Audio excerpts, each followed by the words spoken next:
नमस्कार, मेरा नाम है आदित्य और इंडिया डेली लाइव के डिजिटल प्लेटफॉर्म पर आपका स्वागत है। राजस्थान चुनाव के ऐलान के साथ ही सूबे में राजनीतिक हलचल तेज हो गई है और हर बार की तरह लोगों को नेताओं और उनके चाहने वालों के नए नए किस्से सुनाई देने लगे। इसी बीच 31 अक्टूबर को जब राजस्थान चुनाव के नामांकन के आखिरी दिन पर सभी की नजरें टिकी हुई थी तो अचानक से एक खबर ने सभी को हिलाकर रख दिया।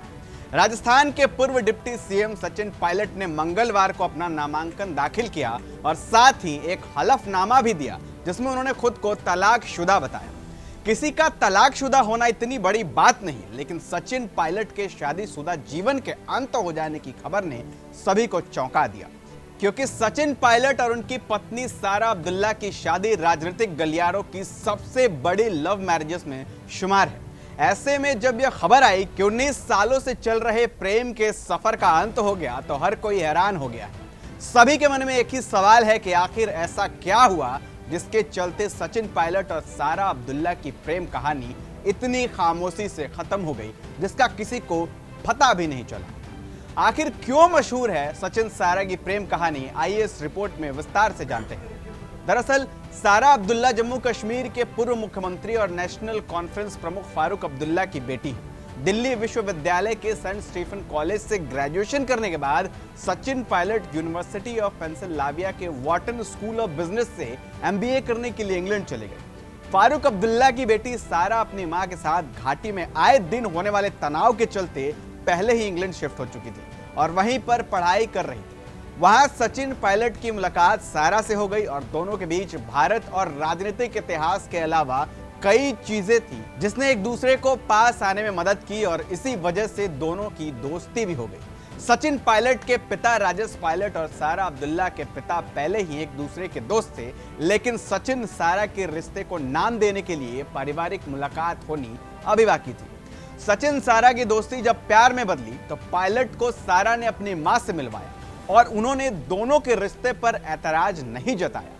सचिन अपनी पढ़ाई पूरी करके वापस इंडिया लौट आए और फिर उसी बीच ट्विटर और ईमेल के जरिए ही बातचीत होती रहती थी। सचिन अपनी पढ़ाई पूरी करके वापस इंडिया लौट आए और फिर उसके बाद ईमेल्स और फोन कॉल्स के जरिए उन दोनों की बातचीत होती रहती थी। 2004 में जब इनके प्रेम प्रसंग की बात सामने आई और दोनों ने शादी तक करने का फैसला किया तो कई लोगों ने इसका भारी विरोध किया। सचिन पायलट उत्तर प्रदेश के गुर्जर परिवार से आते हैं और सारा कश्मीर की घाटी के मुस्लिम परिवार से आती है। ऐसे में दोनों का रिश्ता आसानी से होना संभव ही नहीं था। नतीजन जब सारा और सचिन ने अपने रिश्ते को सार्वजनिक किया तो अब्दुल्ला के पार्टी के नेता भी इस रिश्ते के खिलाफ बातें करने लगे। अब्दुल्ला के खिलाफ घाटी में कैंपेन तक चलाए गए। वो किसी भी कीमत पर दोनों को मिलने नहीं देना चाहते थे। नतीजन सारा का परिवार भी उनके इस रिश्ते के खिलाफ हो गया और सचिन को अब इस बात का एहसास हो चुका था कि पूरी घाटी उनके खिलाफ हो गई है। उन्होंने सोचा कि जब तक सब कुछ शांत नहीं हो जाता तब तक वे दोनों शादी नहीं करेंगे, लेकिन बाद में उन्हें लगने लगा कि यह सब कुछ महीनों नहीं बल्कि सालों तक चलने वाला है। आखिरकार दोनों ने 2004 के जनवरी महीने में शादी कर ली और फारूक अब्दुल्ला अपनी ही पार्टी के नेताओं के सामने सरेंडर कर चुके थे। इसी वजह से उन्होंने पूरे परिवार के साथ इस शादी में न हिस्सा लेने का फैसला भी कर लिया। बाद में अब्दुल्ला परिवार ने भी नाराजगी दूर की और बेटी के रिश्ते को अपना लिया। चुनावी हलफनामे में जब सचिन पायलट ने खुद को तलाकशुदा बताया तो लोगों ने उनके 2 बच्चों के बारे में जानने की कोशिश की और ये सवाल सबके मन में आने लगा कि उनके बच्चों की कस्टडी किसके पास रहेगी। खैर, सचिन पायलट और सारा अब्दुल्ला की प्रेम कहानी लंबे समय तक देश में चर्चा का विषय बनी रही। तो ऐसे ही राजनीतिक गलियारों के हलचल और राजस्थान चुनाव से रिलेटेड खबरों को जानने के लिए देखते रहिए इंडिया डेली लाइव। और ये खबर आपको कैसी लगी ये मुझे जरूर बताएं। धन्यवाद।